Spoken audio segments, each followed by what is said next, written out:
Hello students, कैसे हैं आप लोग। तो देखिए, जिन्होंने अभी तक हमारी यंत्र और शस्त्र वाली वीडियो नहीं देखी, यूट्यूब पे फ्री ऑफ कॉस्ट पूरा लेक्चर उसका पढ़ा है और उसके बाद हम ये क्षार कर्म के बारे में पढ़ने वाले हैं। तो क्षार कर्म के बारे में थोड़ी सी डिटेल पढ़ेंगे। एआईएपीजीटी के लिए जो भी महत्वपूर्ण रहेंगे, उसमें क्वेश्चंस रहेंगे, उसके बारे में हम यहाँ पर डिस्कस करने वाले हैं। तो क्षार कर्म अध्याय, तो ये क्षार कर्म अध्याय है भाई, जो शल्य चिकित्सक बनना चाहते हैं, है ना। तो शल्य का तो ये इंपॉर्टेंट टॉपिक है और यहाँ से क्वेश्चन बनेगा ही बनेगा। ठीक है, सबसे पहले आता है कि ऐसा, ये पहली लाइन ही क्वेश्चन आ जाती है कि भाई क्षार और शस्त्र और अणुशस्त्रों में कौन प्रधान है। शस्त्र और अणुशस्त्रों में कौन प्रधान है। तो शस्त्र अणुशस्त्रेभ्याम क्षार प्रधानतम, तो क्षार है जो सबसे प्रधान है शस्त्रों और अणुशस्त्रों में। और उसके बाद क्यों प्रधान है, क्योंकि छेदन करती है, भेदन करती है और लेखन करती है, और साथ साथ ये त्रिदोष घन है, इसी कारण से क्षार प्रधान है। ठीक है, छेदन करती है, भेदन करती है, लेखन करती है और त्रिदोष घन होने से क्षार क्या है, प्रधान हो जाती है। यहां पर आपको ये मार्क कर लेनी है चीजें। ठीक है, और अगर आपको नोट करना है तो साथ साथ आप नोट भी कर सकते हो। ठीक है, चलिए आगे। ठीक है, उसके बाद आ जाओ,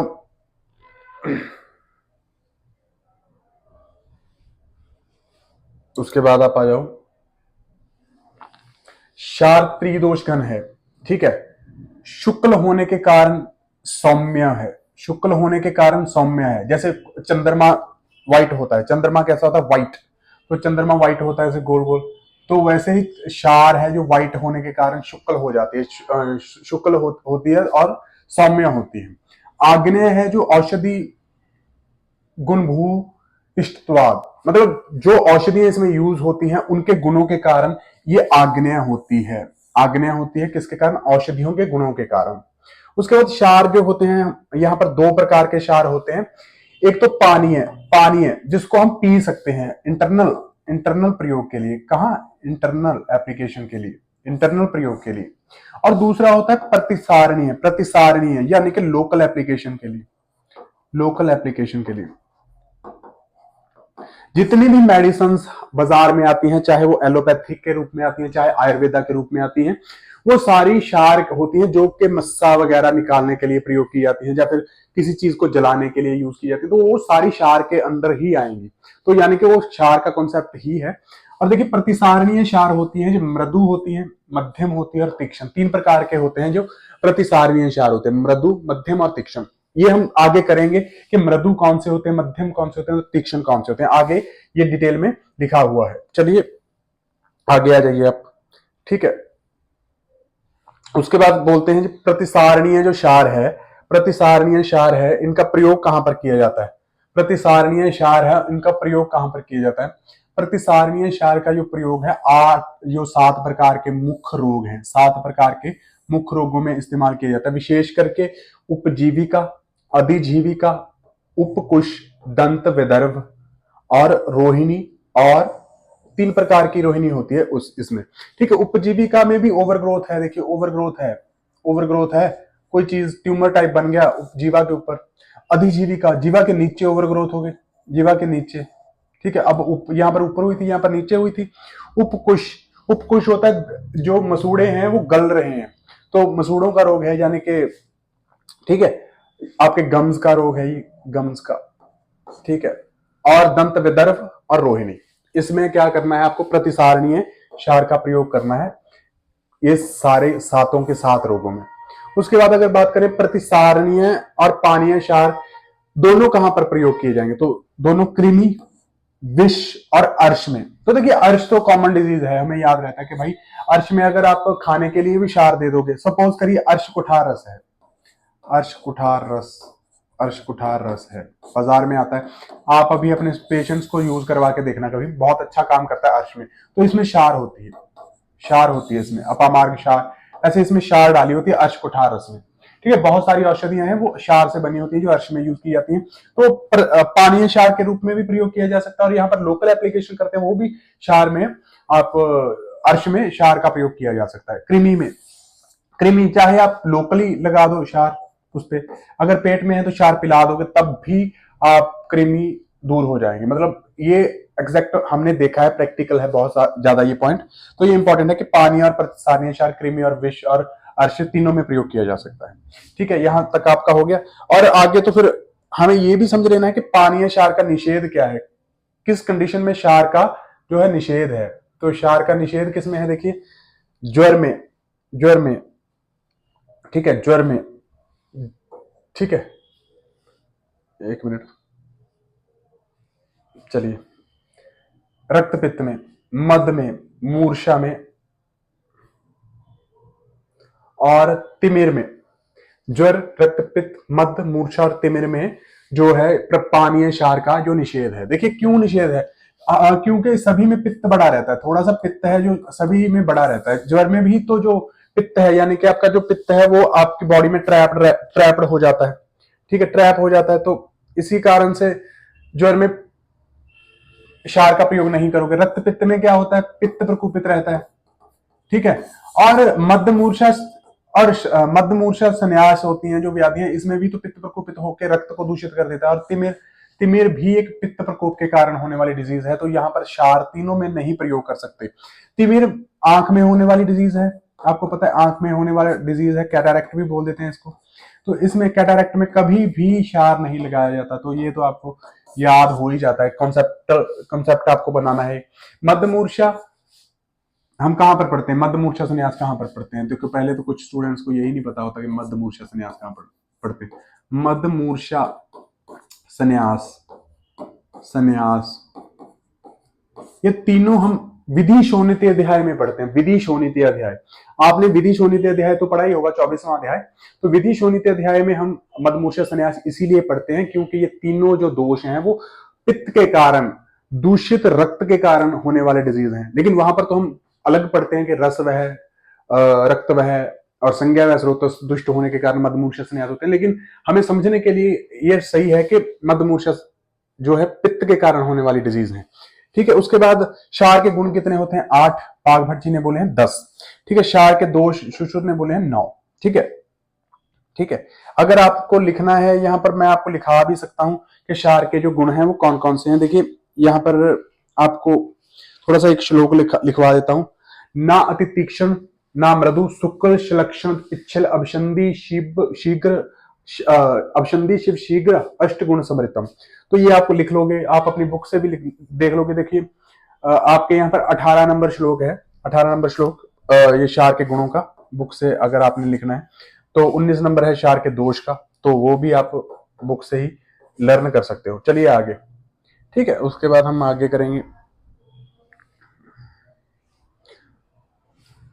दलहन है वो जलोका को प्रधान बोलते हैं और क्षार को प्रधानतम बोलते हैं और अग्निकर्म को प्रधानतर बोलते हैं। चलिए ये भी आपका हो गया।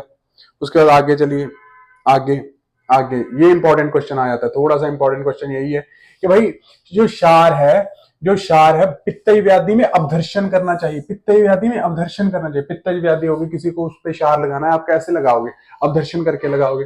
वातई व्याधि होगी, किसी बंदे को वात के कारण व्याधि होगी, तो वहां पर लेप लेप लेप की फॉर्म में लगाओगे, अवलिप्त करोगे। अवलिप्त आपने देखा है, जो हमारी दादियां होती हैं वो जोड़ों पे कुछ ना कुछ लेप वगैरह लगाती रहती हैं।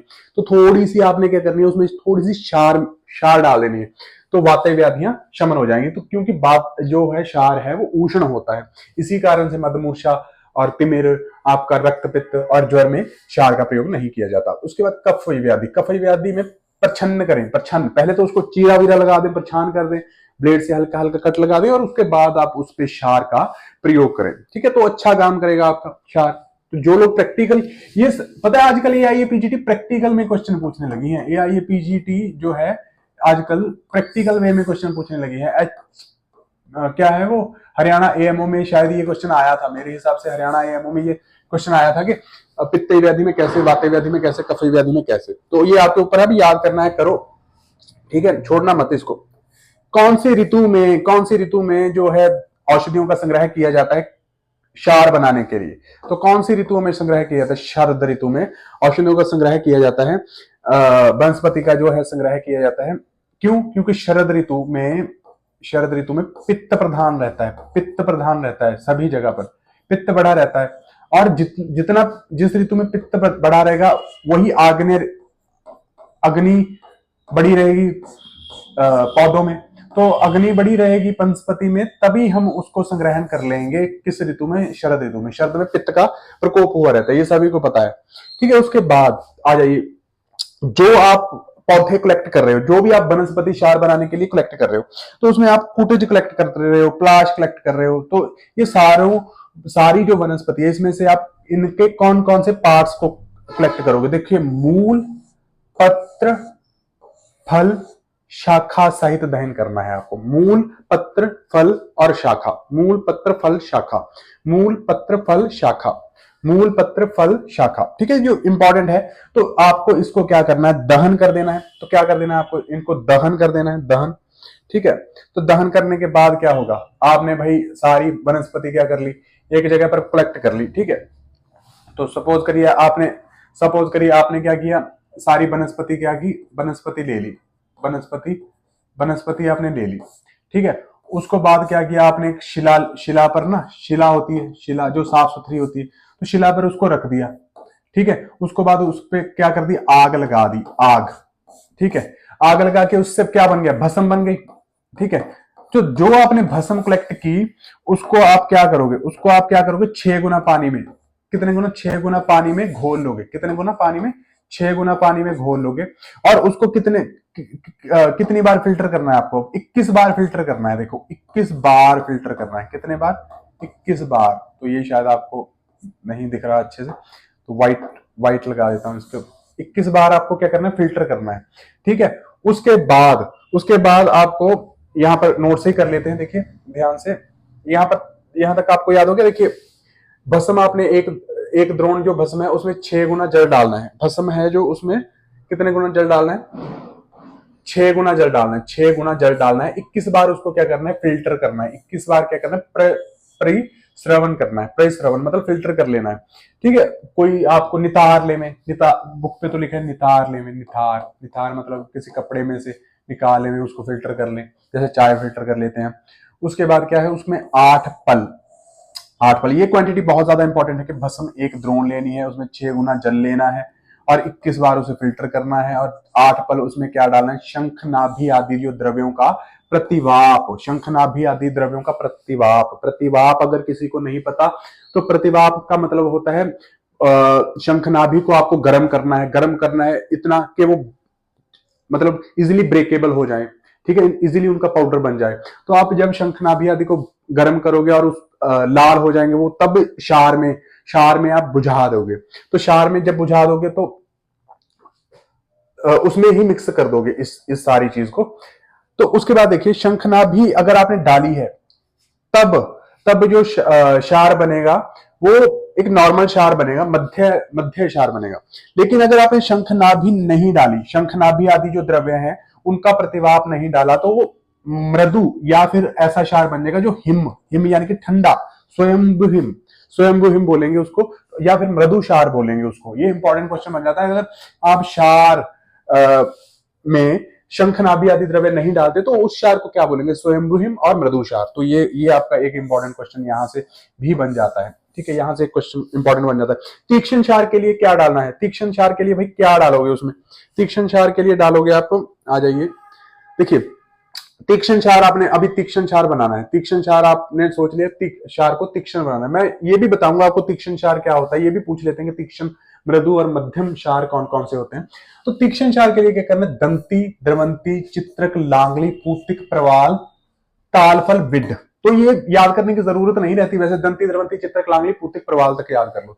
दंती, द्रवंती, चित्रक, लांगली, पूतिक, प्रवाल तक याद कर लो आप। ठीक है, इसमें ये एक शुक्ति प्रमाण में अगर आप डाल देते हो शंखनाभि के बाद, तो ये जो क्षार होता है आपका तीक्ष्ण होता है और ये इजीली पका देता है। यहां पर भी अप्लाई किया जाएगा, वहां पर इजीली पाक कर देगा। तो इसीलिए इस क्षार को पाक्य क्षार बोला गया। क्या बोला गया? इस क्षार को पाक्य क्षार बोला गया। हाँ, तो यहां पर एक इंपॉर्टेंट पॉइंट जो है मैं आपको कवर करवा देता हूं। देखिए, एक शुक्ति है जो वो आधा पल बोला जाता है, जो एक शुक्ति के बराबर होता है। ठीक है, और जो आधा पल एक शुक्ति है, जो एक शुक्ति कितने तोलों से बनती है? दो तोला। ठीक है, 2 तोलों से बनती है भाई। 2 तोले मतलब 2 तोला, तोले को क्या बोल देते हैं, कर्श भी बोल देते हैं। ठीक है, अब जो एक कर्श है या फिर एक तोला है या फिर इसको विडाल पदक भी बोल देते हैं। ठीक है, कुछ लोग पानी तल भी बोल देते हैं, बहुत सारे इसके पर्याय होते हैं। तो एक तोले को या फिर एक कर्श में 2 कोल होते हैं, 2 कोल, 2 कोल। अभी तक इतना ही याद कर लीजिए, थोड़ा थोड़ा याद करते रहोगे तो शरंगधर का प्रमाण भी आपको इजिली याद हो जाएगा। ठीक है, क्लास में तो मैं बच्चों को जो टिप्स के अकॉर्डिंग या फिर ट्रिक्स के अकॉर्डिंग करवा रहा हूं, लेकिन यहां पर आप ऐसे याद कर लो एक बार। अभिसंधि और पिच्छिल, अभिसंधि और पिच्छिल क्या है, क्षार के गुण है। अभिसंधि और पिच्छिल क्षार के गुण है। तो बेटा देखो, ऐसे क्वेश्चंस जो है वो एआईपीजीटी में पूछे जाते हैं, इसीलिए आपको जो 2 श्लोक याद करने हैं, इसमें मैं आपको बोलूंगा 2 श्लोक, श्लोक नंबर 18 और श्लोक नंबर 19, शुश्रु संहिता सूत्र स्थान। ठीक है, ये आपके गुण हैं क्षार के, और यहां पर आपके दोष हैं। क्या है, दोष क्षार के। तो ये आपको याद करने हैं, तब आपका इजीली आपको यही चीजें याद हो जाएंगी। क्षार लगाने के बाद 100 मात्रा तक क्या करना चाहिए, प्रतीक्षा करनी चाहिए। यहां पर आपका एक डाउट क्लियर हो जाएगा। देखिए, आपने कहीं पे क्षार लगा दी, ठीक है, क्षार लगा दी आपने, तो अभी आपको क्या करना है, 100 मात्रा तक प्रतीक्षा करनी है। 100 वाक मात्रा तक क्या करना है, प्रतीक्षा करनी। कितनी मात्रा तक, 100।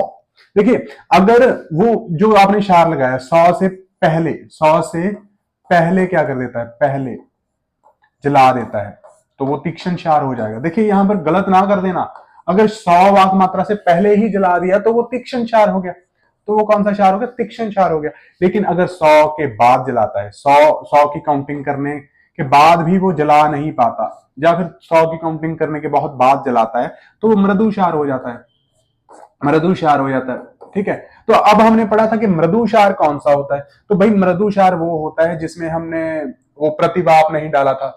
किसका प्रतिवाप नहीं डाला था, ऊपर मैं आपको दिखाता हूं, देखिए जल्दी से। ये देखिए, शंखनाभि आदि के बिना जो क्षार बनाया था, ये कौन सा क्षार था, शंखनाभि आदि के बिना जो क्षार बनाया था, ये कौन सा क्षार था, स्वयंभूहिम, स्वयंभूहिम क्षार था। कौन सा क्षार, स्वयंभूहिम। शंखनाभि के बिना जो क्षार था वो कौन सा था, स्वयंभूहिम या मृदु क्षार। और जिसमें हम यहां पर तीक्ष्ण क्षार बनाया था वो कौन सा था, पाक्य क्षार बोलते हैं जिसको। वो इसमें दंती, द्रवंती, चित्रक, लांगली, पूतिक, प्रवाल आदि द्रव्यों को हमने डाला था। चलिए आगे। ठीक है, यहां तक तो आपको पता चल ही गया होगा। कुछ बच्चे ना कभी कभी उनका ध्यान भटक जाता है, तो इसीलिए मैं यहां से रिवाइज करवा देता हूं। तो अगला क्वेश्चन है जो ये बहुत बार पूछा जाता है कि नासा अर्श में कितनी वाक मात्रा तक जो है वो आपको क्षार लगाना है। तो नासा अर्श और कर्ण अर्श, नाक और कान दोनों मेन आपके पार्ट्स हैं बॉडी के, तो 50 मात्रा काल तक, कितने, 50 मात्रा काल तक आपको नासा अर्श और कर्ण अर्श में जो है क्षार का प्रयोग करना रहता है। और अगर आप शिखरी, शिखरी क्या है, शिखरी क्षार के गुण भी है और क्षार का दोष भी है। शिखरी क्षार का गुण भी है और शिखरी क्षार का दोष भी है। तो हम आगे सम्यक क्षार तक के लक्षण और जो आपकी चीजें हैं कि देखिए, एक आपको बर्तम रोग को छोड़कर, देखिए आंख में, अगर आप आंख में क्षार कर्म कर रहे हो, थोड़ा सा लिखा देता हूं, आंख में अगर क्षार कर्म कर रहे हो तो बर्तम के रोगों को छोड़कर अन्य किसी भी आंख के रोग में क्षार कर्म का प्रयोग नहीं किया जाता। ठीक है, क्योंकि आंख बहुत नाजुक होती है, तो इसका विट्रस और जो आपका एक्वस ह्यूमर है वो बाहर निकल आता है। उसके बाद क्षार में जो प्रधान रस रहता है, तो क्षार में प्रधान कौन सा रस रहता है, क्षार में कटु प्रधान रस रहता है। ये क्वेश्चन पूछा जाता है कि क्षार में कौन सा रस रहता है, कटु है जो प्रधान रस के रूप में रहता है, और जो लवण है वो अप्रधान रस के रूप में रहता है, अप्रधान रस के रूप में रहता है। ठीक है, तो ये सारी चीजें आपको याद करके आनी है। धन्यवाद, बने रहिए आयुर्वेदिक क्लासरूम के साथ।